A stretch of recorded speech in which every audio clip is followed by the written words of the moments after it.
నమస్తే ఫ్రెండ్స్, నేను ఈరోజు పనగంటి ఆకుకూర అయితే ఫ్రై చేస్తున్నా అండి. దానికోసం అయితే బాగా ఇలా సన్నగా తరుక్కొని ఉప్పు నీళ్ళలో ఒక 3-4 సార్లు బాగా కడిగిన తర్వాత ఇలా జాలిగిన్నెలో వేసి బాగా వాటర్ అన్ని లేకుండా మనం చేసుకోవాలి. దానికోసం అయితే పెసరపప్పుని జస్ట్ కొంచెం వాటర్ వేసి ఇలా ఉడికించి పెట్టుకోవాలండి.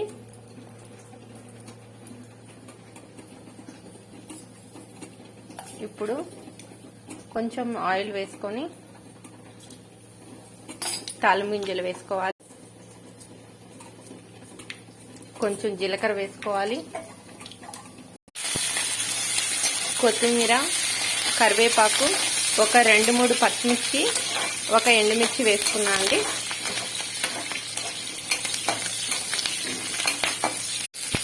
ఇప్పుడు ఆనియన్ వేసుకోవాలి.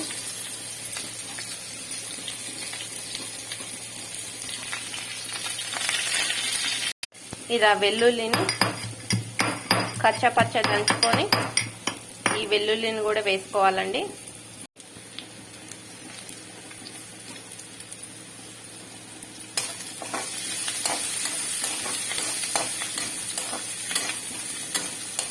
ఇది చేయటం చాలా ఈజీ అండి. కాకపోతే మనం కొంచెం పెసరపప్పును ఉడకబెట్టుకోవాలి, ఆకుకూర తరుక్కోవాలి. ఈ రెండే మనకు కొంచెం పని.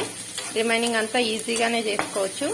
చాలా టేస్టీ అండ్ హెల్తీ. ఇది పనగంటి కూర అయితే కళ్ళకి చాలా మంచిది అంటారు కదండి. నేనైతే ఇలా దొరికినప్పుడు అయితే కంపల్సరీ తెచ్చుకొని ఇలా చేసి పిల్లలకి కూడా బాక్స్ పెడతా ఉంటాను.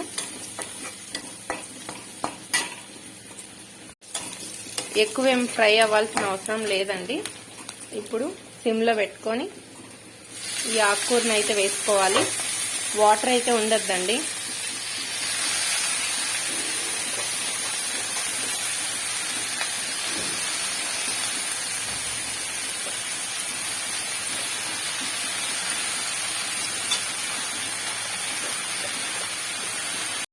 ఇప్పుడు మూత పెట్టి మీడియం సిమ్లో మగ్గనివ్వాలండి.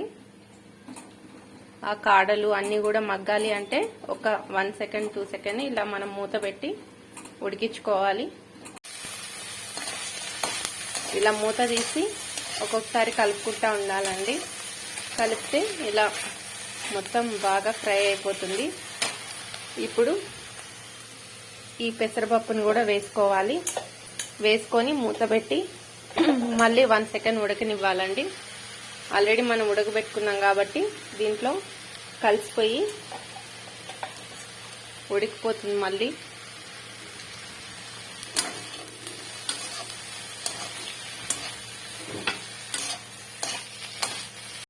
ఇలా ఉడికిన తర్వాత ఇప్పుడు సాల్ట్ వేసుకోవాలండి.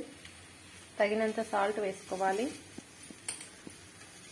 సాల్ట్ వేయటం వల్ల కొద్దిగా వాటర్ వచ్చి, మనం దీంట్లో వాటర్ వేయట్లేదు కాబట్టి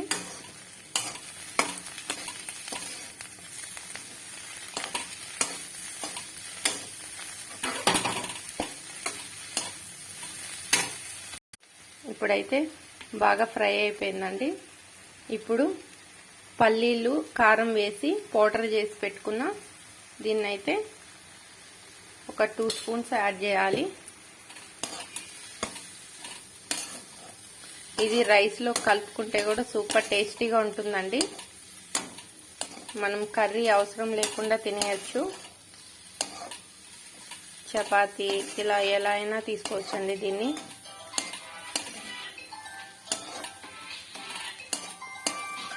ఇది చల్లారిన తర్వాత రైస్లో కలిపి పిల్లలకి బాక్స్ కూడా పెట్టచ్చండి. నేనైతే అలానే చేస్తాను. నచ్చిందా అండి? నచ్చితే ట్రై చేయండి, లైక్ చేయండి, షేర్ చేయండి, సబ్స్క్రైబ్ చేయండి. Thank you friends.